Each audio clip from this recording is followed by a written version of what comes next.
नमस्कार Kamakhya TV live को आपण को स्वागत। निर्वाचन पूर्व दूर हेलानी ग्रामवासी दुख।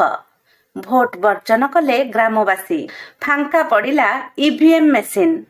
परजंग निर्वाचन मंडली अंतर्गत कंकड़ाहाड़ ब्लॉक बाघमुंडा ग्राम रे भोट वर्जन कले ग्रामवासी।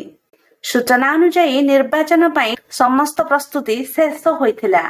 स्कूल घर सांगकू पोलिंग ऑफिसर भी रेडी। कुटुरिया पंचायत अंतर्गत बाघमुंडा ग्रामर 530 भोटरंग मध्यरु पहुंचिलेनि भी सेठी जणे। घटनास्थल रे स्थानीय प्रशासन पहुंची बुझासुझा करिथिले मध्य कोनोसी सुफल मिली पारि नाही।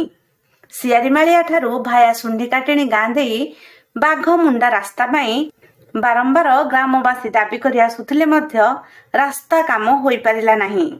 तेणु जे पर्यंत ग्रामवासी दाबी पूरण करा जाय नाही से पर्यंत ग्रामवासी भोट वर्जन करिवे बोली कहिथिले। ग्रामवासी माने गणमाध्यम सामने पूर्वरु मध्य एहा जणाई सारिथिले। घटनास्थल रे कंकड़ाहाड़ तहसीलदार मध्य पहुंची लोकमानकु बुझासुझा करिथिले मध्य विफल होइथिले।